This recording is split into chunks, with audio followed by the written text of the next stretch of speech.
Bonjour à tous et bienvenue dans cette nouvelle vidéo de la chaîne Kanjian. Aujourd'hui on va parler infrarouge, ça faisait longtemps qu'on n'avait pas discuté de ce sujet. Et on va parler plus particulièrement de la portée infrarouge du Flipper Zero qui au demeurant reste honorable de base, d'accord, mais à savoir qu'on peut aussi via des modules GPIO, c'est ce que je vais vous montrer juste après, augmenter cette portée. Alors on a déjà les fameux IR Blaster que vous pouvez vous procurer qui sont relativement chers mais qui par contre sont ultra efficaces. Hein, et qui permet du coup d'avoir des signaux infrarouges à une portée très importante et un beau range dessus. Donc pour ce faire, je vais fouiller un petit peu mes placards. J'ai toujours plein de trucs comme tout le monde hein, qui traînent. Donc j'ai pris ceci, c'est un boîtier TNT, je vous montrerai juste après derrière, vous le verrez un peu mieux sur la vidéo qui va suivre pour la démo. Avant de commencer le sujet, je tiens à vous remercier, vous êtes plus de 5150 abonnés, on est plus de 600 sur le Discord, c'est colossal, réellement, je pèse mes mots, merci encore, merci aux souscripteurs de la chaîne. D'ailleurs, petite information, je vais essayer le plus possible de vous proposer en tant que souscripteur un accès j'ai pas le mot, anticipé, voilà, un accès anticipé à mes vidéos quand j'aurai le temps de pouvoir en enregistrer plus d'une par semaine. Donc je vais essayer de vous remercier un petit peu plus. Voilà, et c'est grâce à votre soutien notamment que je peux me permettre d'acheter ce genre de matériel, de vous faire des propositions et éventuellement aussi après de faire d'autres propositions sur d'autres GPIO, etc. Donc merci, merci, merci, merci, merci à ceux qui regardent aussi les vidéos, qui mettent des pouces, des commentaires. N'hésitez pas à proposer des suggestions de sujets si vous le souhaitez, faire des remarques, quelles qu'elles soient, tant que c'est constructif. Je prends tout ce qui passe en termes de remarques. Donc, aujourd'hui, on va parler GPIO. Pour parler GPIO infrarouge, ce que l'on va faire, on va parler de ce petit module-là. Alors moi, je l'ai acheté le mien sur AliExpress, j'ai acheté celui-là. 4,15€, 4,20€ hors frais de port. En 3 watts, vous avez un modèle 1 watt et un modèle 3 watts. Pourquoi le 3 watts et pourquoi pas le 1 watt? Je me suis dit le 3 watts il ira plus loin. Je me suis peut-être trompé, hein, sait-on jamais. On annonce quand même une portée de... Je crois que c'est plus bas. Tac, tac, tac, tac, tac. Emballage. Peut atteindre entre 30 et 40 mètres. De manière linéaire. D'accord, ce qui n'est pas le cas des tubes infrarouges ordinaires. En effet, je suis allé voir, typiquement, c'était un autre modèle, pas celui-là, parce que lui, il y a 2 diodes, donc celui-là, il doit pousser un petit peu. On avait ce modèle-là, qui est juste en dessous ici, là, à 80 centimes, où là, on avait une portée de 1,3 m. Tiens, regardez celui-là. Celui-là, je ne l'ai pas acheté. C'est peut-être un truc à acheter plus tard. Alors, le problème, c'est que se retrouver dans ces trucs là des fois sur AliExpress, c'est un bazar sans nom. Donc là on va faire voir plus. Peut-être que des fois on l'a là. Vous voyez, distance d'émission à 1,3 m. Donc carrément, c'est pas ce qui nous intéresse. Donc celui-là fonctionne très bien. Je vais vous expliquer à quelle distance moi je l'ai testé et dans quelles conditions. Donc il fonctionne super bien, il n'est pas très cher. Je vais peut-être voir si je peux préparer un petit PCB pour faire un montage et vous proposer ça sur la boutique Etsy. Merci à ceux qui commandent sur la boutique Etsy, grand merci parce que bien un succès là aussi auquel je ne m'y attendais pas forcément. Donc merci beaucoup. Donc je vais essayer de vous faire un petit module avec un petit PCB et je pense que du coup ce que je ferai c'est que je vous montrerai la conception de ce petit PCB pour vous montrer comment on peut concevoir un PCB avec des logiciels spécifiques type KiCad, ce genre de choses qui permettent d'avoir, voilà, on a les étapes, après on le dépose sur PCBWay par exemple, et après on peut partager le projet. Moi je sais que j'ai pas mal fait ça.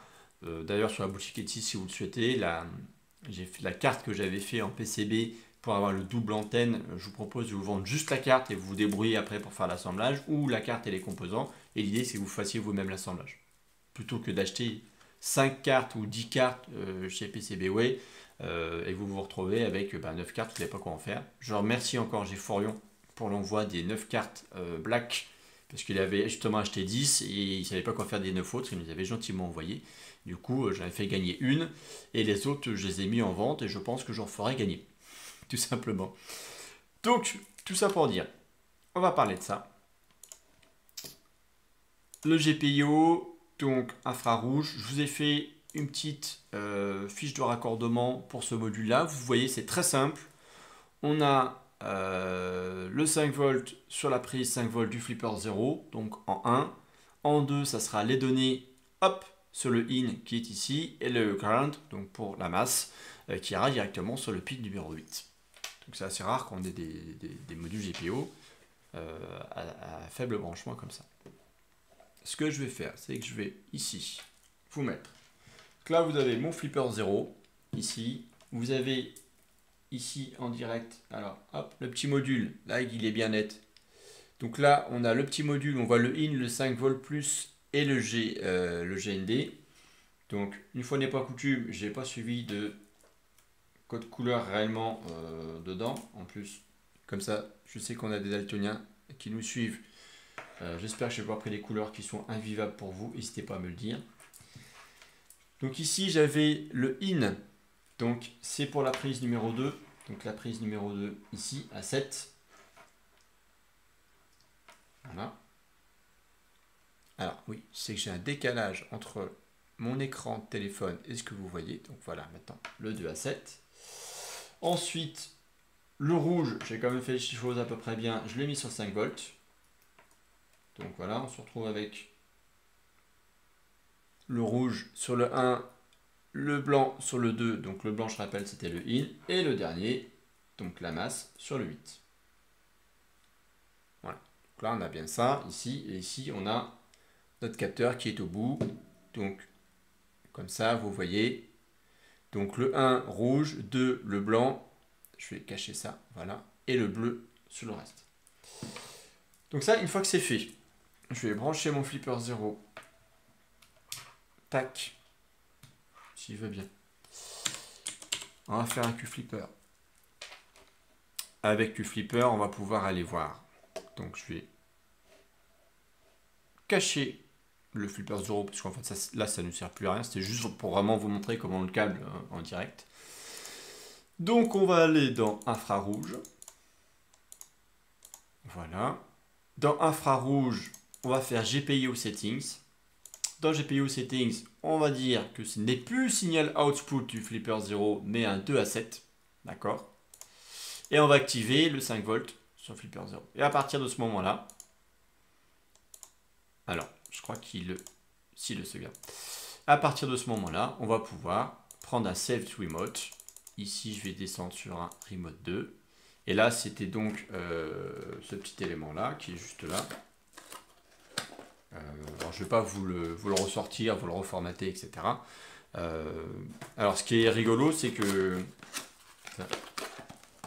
je vous rappelle que via la télécommande que vous pouvez avoir, on va remettre peut-être la vue ici, grâce à la télécommande ici, si vous mettez la télécommande comme ça, vous appuyez sur une touche et vous mettez le flipper 0 en mode apprentissage, alors je vais le décaler juste là, c'est bien finalement le 1080p. Qu'on fait ici Learn New Remote, d'accord. Là, par exemple, si j'appuie sur la touche Power, vous voyez, donc là, il a appris un nouveau code et je peux faire soit la sauvegarder, soit la send, etc. Voilà, je vais faire retour parce que je m'en moque, je l'ai déjà sauvegardé. Donc c'est comme ça, pour rappel, qu'on intègre de nouvelles fonctionnalités. Vous pouvez faire toutes les touches. Hein. Ici, la touche Power sur celui-là permet de allumer et éteindre. Donc on a un seul signal, c'est exactement le même hein, quand vous voyez, ce qui m'a simplifié la tâche. Et du coup, on peut, beaucoup de du coup dans cette vidéo, désolé, on peut, avec cette manière, récupérer des touches précises d'une télécommande si on n'a pas ça dans les fichiers génériques que l'on a, parce que pour rappel, dans le Flipper 0, on a des Universal Remote sur les TV, des projecteurs, des audios, des clims, des ventilateurs, des moniteurs, de signaux et des LED. Donc voilà, plein de choses dessus. Donc, une fois qu'on a ça, l'idée c'est de tester la portée du signal. Alors pour tester la portée du signal, c'était un peu compliqué. Je vais vous expliquer ce que j'ai fait. J'ai fait une vidéo du coup. Je vais cacher ça parce qu'on n'a plus besoin. Donc j'ai fait une vidéo. Je vais me permettre de l'afficher, voilà, en grand comme ça. Donc dans cette vidéo, qu'est-ce que j'ai fait? Dans mon bureau, j'ai une porte-fenêtre qui me permet d'avoir un recul d'avoir à peu près 30 mètres. Donc ça c'est cool. Et donc j'ai testé avec la télécommande.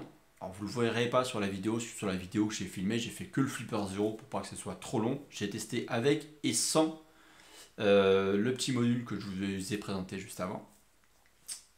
Il s'est avéré qu'avec la télécommande officielle de ce petit DVB-T, je suis arrivé à 20-21 mètres à peu près, voilà, de portée de signal. Après c'est pareil, c'est pas forcément l'élément qui est le plus adéquat. Quand j'ai metté le signal, j'étais à l'extérieur, donc il y a plus de perturbation de lumière à l'extérieur aussi. Donc ça joue aussi fortement, mais avoir un intérieur où je peux tester à plus de 20 mètres, ça devient compliqué, hein. Très honnêtement, ça devient très compliqué. Autre paramètre, j'ai testé porte ouverte, porte-fenêtre fermée. Alors porte-fenêtre fermée, le Flipper 0 natif était plus efficace que quand c'était ouvert. Allez savoir pourquoi. Peut-être une question de passage du verre qui est peut-être, je sais pas, le double vitrage, donner un coup de boost signal ou quoi. C'est possible. J'avoue que je sais pas pousser plus. Si quelqu'un a une explication réellement scientifique, moi j'achète. Voilà, n'hésitez pas à documenter et à commenter ceci. Et donc, on a cette petite chose, donc je me suis permis, donc je me suis éloigné petit à petit. J'ai fait la vidéo que j'ai faite ici. Je vais lancer, ça me permettra de meubler. Je l'ai faite uniquement en mode porte ouverte. Voilà, parce que j'ai le retour du son dans le casque et c'est très désagréable. Donc, on a la porte ouverte. Donc là, je suis reparti dehors. J'ai activé mon Flipper 0 en GPIO settings. Ce qu'on va pas voir, on va voir très doucement, on va le deviner, voilà, on le voit un petit peu mieux là. Donc là, on est à 7. Ok. Et donc là, vous voyez à gauche, il est rouge. Et l'idée, c'est de le passer en vert. Donc si je vais faire ma remote, je vais faire le grand 1, hop, et là je vais tester. Donc là on teste. Si ça passe au vert, c'est que c'est good. Super, il est passé au vert. Alors ça me permettait aussi à peu près 20 mètres. Là je suis à 19 mètres. Non, je suis allé jusqu'à 19 mètres en fait en recul avec le Flipper 0 et le petite extension que je vous présente. Voilà, là on a 19 mètres. Je vais reculer d'un mètre à peu près. 1 mètre, 1 mètre 50. Et après, ça ne marchera pas parce que je serai un petit peu trop loin. Et après, en termes de visibilité, si j'avais pas plus de capacité de le voir que là où j'étais. Donc là, hop, on va remettre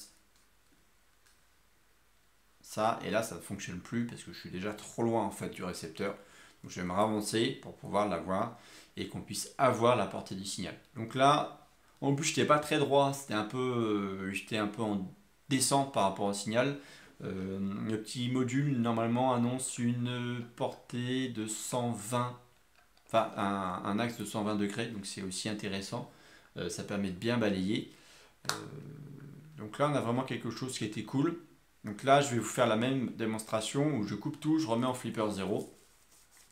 Il y a un mode de détection automatique si jamais vous avez ce module et vous voulez l'activer plus rapidement. Et donc là, ça va être le début des embrouilles parce que le Flipper 0, quand il va sans ce module-là, devoir émettre pour éteindre, c'est devenu tout de suite très compliqué. Très compliqué à un point où la portée du Flipper 0 en mode natif sur mon test était de maximum 9 mètres. Donc j'ai gagné 10 mètres en champ un peu compliqué avec ce petit module là qui vaut 4 €. Alors, est-ce que ça vaut vraiment le coup d'acheter ce petit module? Moi je pense que ça peut le faire quand même parce que c'est vrai qu'on a alors déjà quelque chose de correct hein, avec le Flipper 0 et qui est déjà moins performant qu'une télécommande native. Donc si le but du jeu c'est quand même de remplacer une télécommande native et d'aller un peu plus vite, donc c'est compliqué. Là plus ça va, plus je me rapproche, hein, alors c'est difficile de vous rendre compte sur la vidéo, mais il y en a quand même, voilà, j'ai gagné, j'ai dû me rapprocher de plus de 10 mètres pour que ça refonctionne, donc c'était quand même compliqué. Donc voilà, pour moi, ce petit module est plutôt sympathique, ça coûte pas très cher. Si vous voulez monter vous-même, il arrive déjà soudé, hein. Pour info, je le précise quand même. Je vais remettre du coup la cam secondaire. Ce petit module là, quand moi je l'ai reçu, il est arrivé comme ça. C'est-à-dire qu'il est arrivé directement soudé avec ses 3 pattes. D'accord? Donc moi vraiment l'idée c'est de monter un PCB un peu comme ça. Je vais y arriver à le mettre dedans. Alors oui, attention, sur AliExpress, souvent ce que j'ai, et ça m'embête vraiment quand je fais mes montages, c'est que des fois j'ai des broches qui sont un peu tendues. Donc l'idée, voilà, c'est de le monter sur un petit bout de PCB qui sera grand comme ça. Voilà, de le décaler au plus, de pouvoir le mettre dessus. Avec ou sans caisse, j'en sais rien encore. Je ne me suis pas forcément totalement décidé pour l'instant. Hop, je vais le centrer là-bas plutôt. Hop. Mais quand je vous dirai, je ferai un petit post, je ferai l'ajout de la fiche sur la boutique. Mais voilà, pour moi, ça vaut le coup. J'en ai un deuxième, donc je sais pas ce que je vais en faire. Sait-on jamais. Vous le faire gagner éventuellement ou quoi. À voir, je n'ai pas arrêté. Donc voilà pour cette vidéo. Vous retrouverez en description le lien pour vous procurer le petit module directement sur AliExpress si vous le souhaitez. Celui que moi j'ai acheté, donc celui que je sais qui fonctionne au moins 20 mètres, d'accord, dans ces conditions-là. Je pense que je ferai d'autres tests sur d'autres conditions. Je peux essayer de me gratter un 30 mètres en intérieur, je pense que c'est possible quand même. Voilà, après ils annoncent 30-40 mètres, vous savez, c'est un peu comme les autonomies des portables et des voitures. Hein. L'autonomie de la voiture électrique est de 550 km et au final, vous vous rendez compte que vous faites 400 km avec une utilisation réelle. Bon, bah voilà, je pense que là, la portée, on est à peu près pareil. Les mecs se sont un peu emballés avec 40 mètres, 20 mètres, je pense sans problème, et c'est déjà pas mal. Euh, Surtout que c'est 20 mètres où on n'est pas. J'ai appuyé une fois, ça marche. C'est vraiment à 20 mètres très efficace. Que dire de plus? Ben voilà, si vous avez d'autres sujets sur la vidéo, enfin d'autres demandes de sujets vidéo, n'hésitez pas à vous abonner si vous n'êtes pas encore abonné à la chaîne, à laisser des commentaires, à souscrire, à partager les vidéos bien évidemment, à suivre le GitHub. Je vous mets toutes les informations dans la description de la vidéo, tous les liens, et je vous dis à très bientôt pour de prochaines vidéos. Ciao!